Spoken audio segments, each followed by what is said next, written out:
Hey, greetings good people and welcome to another episode of Sidescrollers, the series where I ramble about the latest tech releases, and today we're starting off with some announcements from the Apple One More Thing event, and I would actually have to say one more thing myself, and that is thank you to everyone who has joined us yesterday on the Discord crowd Discord server for the live watch party. Words are always hard, but that was amazing, and also the Among Us game sessions we had.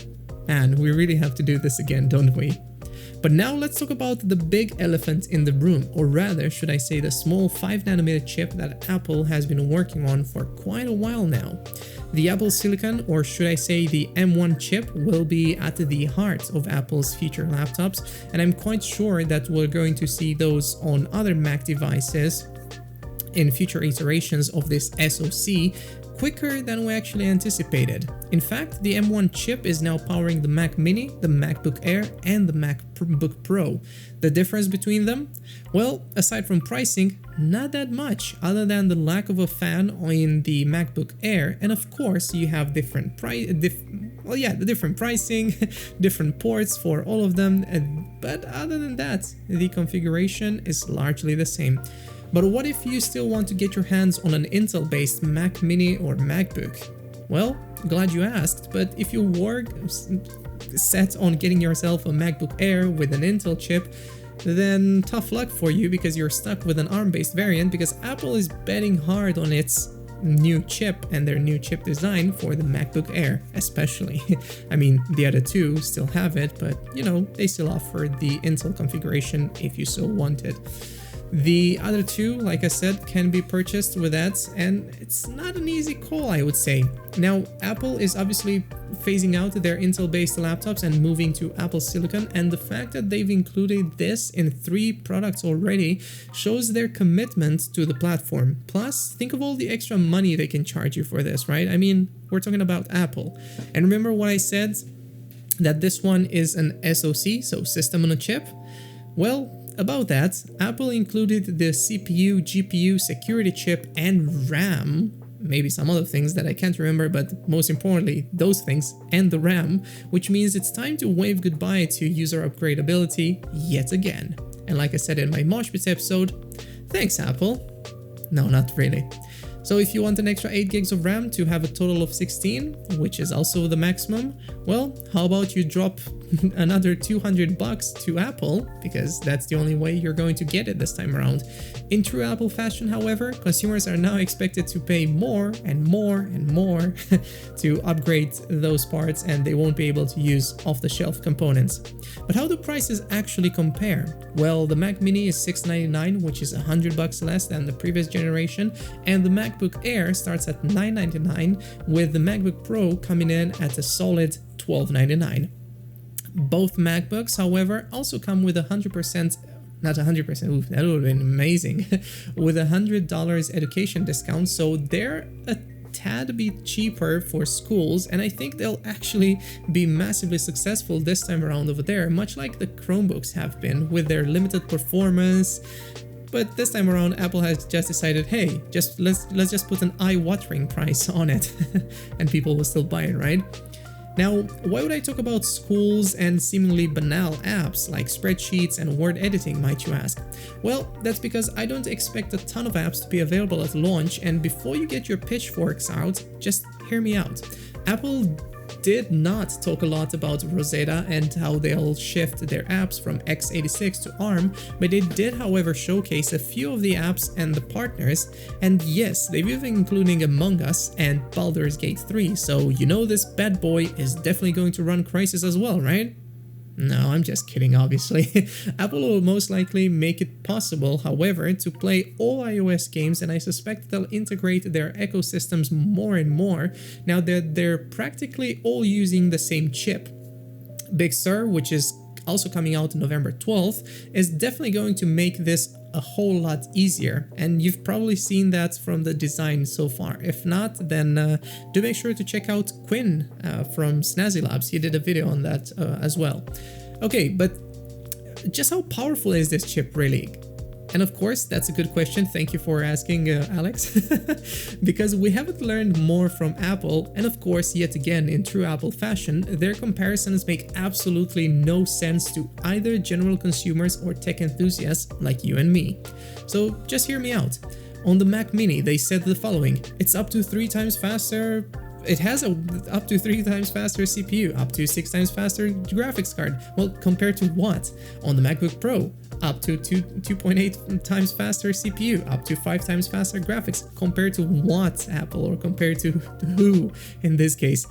Alright, always comparing it to the best-selling Windows laptop and the latest Windows laptop that it's not even best-selling. Like, Apple, what are you doing? We're no longer in the 90s, and that's I think the only time when you could do that, because there were like what, 2-3 IBM PCs and your Macs.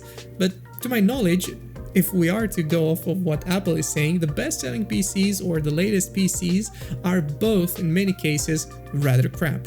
I haven't done this in a while, but I bet if I were to go on Amazon and search by the most sold laptops, I think I'm going to find that the best-selling laptop is actually going to be one that costs like $300-400, and on some random website I might also find some laptop that's like $700-800. And of course, those are going to be wildly different from one another. I mean, you're going to get an Intel Atom chip on the $200 one, and on the other one you might get a Ryzen 4600H or something like that. I mean, Apple, come on, this makes no sense. Stop it. But of course, Apple knows how to talk to its consumers and persuade its masses, so I won't even start another ramble like last night on how this is incredibly annoying. However, as expected, the switch to ARM has brought some amazing power efficiency and battery life to those laptops, and the MacBook Air has actually 16 hours, or can last up to 16 hours, and the Pro can last up to, allegedly, 20 hours of browsing and content consumption. I mean, both sound really cool, and if this is actually true, when we're actually going to be able to travel yet again after the human malware, I think this is actually to be great to take on the road as well. But what I found to be funnier is how Apple described its machine learning performance on this chip as being capable of launching it into the stratosphere. Here's how Apple completely annihilates its competition with marketing like this, and of course, all of the things that I have mentioned previously. Just stack up the biggest numbers, say you have billions and billions of transistors. Whatever that means, sure, the average consumer surely doesn't know. But moving on, their videos were also top-notch, but that's neither here nor there because we're not commenting on the quality of the videos that they've done. Obviously, they have very nice transitions, and I think Martin from TechAltar would agree with me because that's how we dubbed him on our crowd Discord server. Martin, nice transitions. But I mentioned power efficiency as well, so just how is that? Well, first of all, it was just as cryptic, but this is a 10-watt chip, and at least that's what I was going to understand from their chart, which is also lacking a lot of details on both axes. So great job, Apple. Now, the M1 is seemingly up to twice as fast as the latest PC laptop chip, which I don't even know at this point, like I said, if it's a Ryzen 4000 chip or Intel's 11th Gen i9. Well, who cares, right? It's Apple magic, and Apple alleges their chips can match the performance of their competitors with a quarter of the power. Now, on AnandTech, the website which I would trust the most about hardware in general, but especially CPUs, so hi Dr. Ian Cuttress, we've seen some estimations for this chip putting it above the 10900K and going neck to neck with the 5950X, and yes, those are PC CPUs and not mobile ones. And since those are of course only estimations, I would say take this information with a grain of salt, but let's see or if Apple managed to create a solid performer already on their first try. Now that would definitely put Intel to shame, of course, and AMD has well done that at this point, especially since they're having so many difficulties with their current die shrinking process. But hey, at least Intel is going to get a lot of room to improve, right? Compared to Apple. And I guess we're going to see about that, but maybe the more casual players will actually want to switch to a Mac Mini, since Apple has already teased how people would be using an LG display and an Xbox controller to game on it. And it's rather surprising to see an Xbox controller in an Apple PR document, right? It certainly was to me. But for musicians, this should also be a blast, and of course, pun intended, since Apple's chip will make it so that it's going to be great for music production as well as photo and video editing. Those are going to also presumably going to run as smooth as possible. They even had some big artists like Kendrick Lamar, Billie Eilish, and her brother Phineas in a few shots over there, so, you know, they mean business in this case. In fact, they've even talked highly about DaVinci Resolve and how you can edit ProRes footage on it, which is surprising in this case to say the least, because, of course, Final Cut Pro, remember? But wait, did I say something about porting apps from x86 to ARM in the beginning? Well, I sure did, and I sure hope you didn't just forget about it. But despite Adobe being a close partner, they won't actually have their Photoshop app up and running for those new Macs until next year, which is a bit of a bummer, but again, totally expected since developers need to work around the clock to not only port their apps, but to also optimize them as best as possible to make them run to the max performance. Let's just say it like that. You can of course expect to see Final Cut Pro, GarageBand, Logic, and a lot more of Apple's own software to be there from the get-go. And considering those are pretty much what the majority of users already use, as compared to Windows as an example, I think Apple will actually manage to switch everyone to this new platform and still make them happy. And I think that's the more important thing that Apple has to do, since making users switch was never a hard task for them, it's actually making them happy that's a bit tougher of a challenge.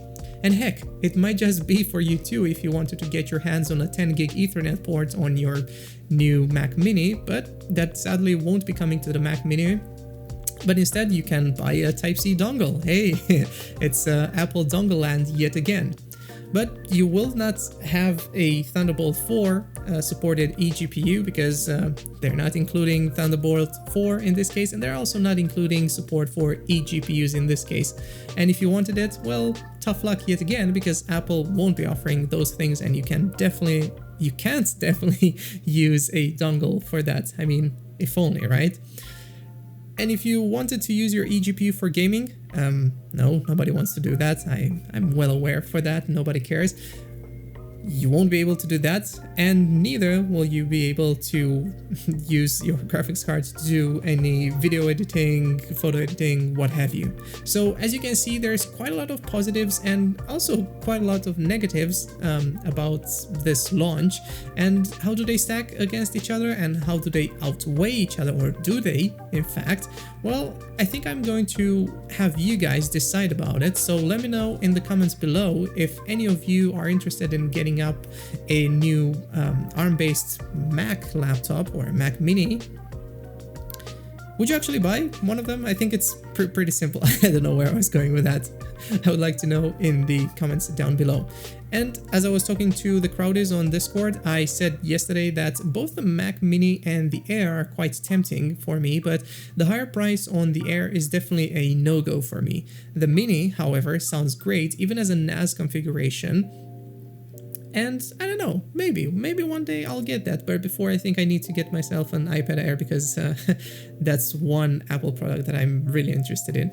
Either way, let's see how many of you are going to grab yourselves one of those, and do make sure to rate it on the crowd, and do make sure to check me out on Twitter with that in mind as well, because this has been Alex with a Red Elk, signing off. Bye.